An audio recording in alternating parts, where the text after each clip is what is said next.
If you've ever stood in front of your paint supplies and wondered how to get the most out of just a few colors, then you're in the right place.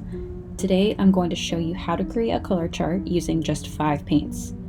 I'll be using Da Vinci's Davy's Gray, Winsor Newton Winsor Orange, Winsor Newton Yellow Ochre, Daniel Smith Perylyn Scarlet, and Winsor Newton Indian Red, also known as the Gingerbread Palette of the Month.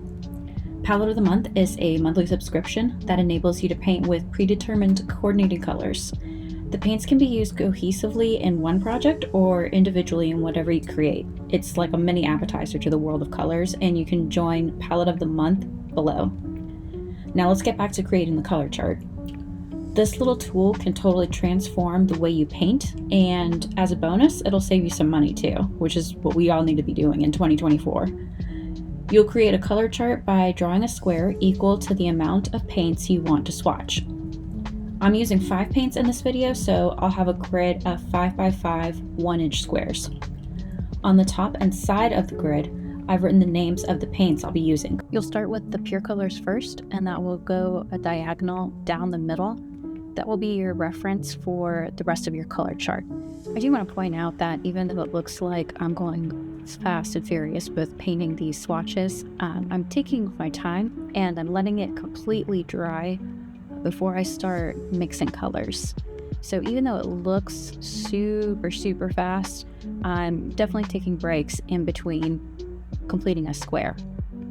And as I'm painting, I'm also using a 1-to-1 ratio, half of one color and half of another color. I'm also using a flat brush to create this color grid because the flat brush is going to give you the best, most even wash of color, better than a round brush for sure. So why bother taking the time to create a color chart? Well, it's a simple but powerful way to understand how your paints interact with each other. Instead of grabbing every color under the sun, a color chart lets you create new custom colors from just a few paints. For example, look at what happens when I'm mixing the yellow ochre with the Davy's Gray. It's such a pretty green color. You can't replicate that from any pure paint, any paint that comes straight from a tube.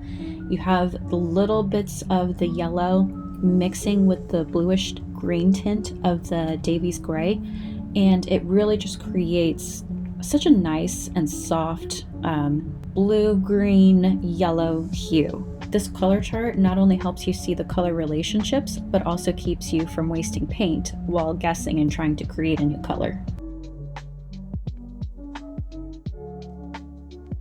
Another huge benefit to creating a color chart, you save money. It's tempting to purchase every color at the store, and trust me, I've been there, done that. But please learn from my mistakes and from my overwhelmingly small art budget that I now have. You don't need to purchase every tube of paint just because it looks slightly different than what you already own. With just these 5 paints, you can create a full range of colors for your paintings. And by learning how to mix your own shades, you can avoid the temptation to buy tons of tubes that you may only use once or twice. One of the best parts of making your own color chart is the way it unlocks your personal creativity and enhances your artistry. You're not just sticking with pre-mixed colors. By experimenting with your own blends, you're developing a palette that's unique to your style. And that is going to really separate your paintings from other artists. You're using colors that are uniquely your own. No matter what you choose to paint, people, landscapes, florals, or lettering, your newly created color palette will reflect your style and strengthen your signature artistry.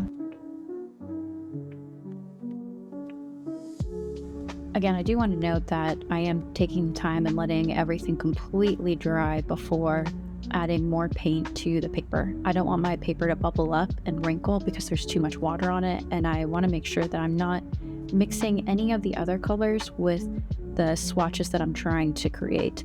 If the one swatch or one block is too wet, it'll start to bleed into the other block next to it, and then I'm just going to have a weird three color mix. It's not what I'm really going for with this color grid.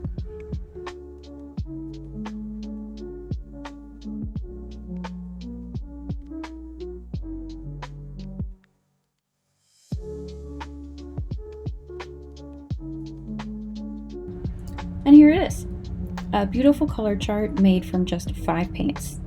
I was quite surprised, to be honest, about which colors were created from these original 5. I did not expect the direction it was going to go. And if you enjoy these colors and want to paint with them, subscribe to Palette of the Month. The link is below in the description. And the Gingerbread palette is exclusive for November 2024. It will be shipped to you just in time to create those Christmas cards. In the next video, I'll show you how to use the Gingerbread palette to create a floral wreath. I'm basically giving you one of my best-selling Christmas card designs for free. Let me know in the comments below if you're creating your own color chart. I'd love to see what you come up with.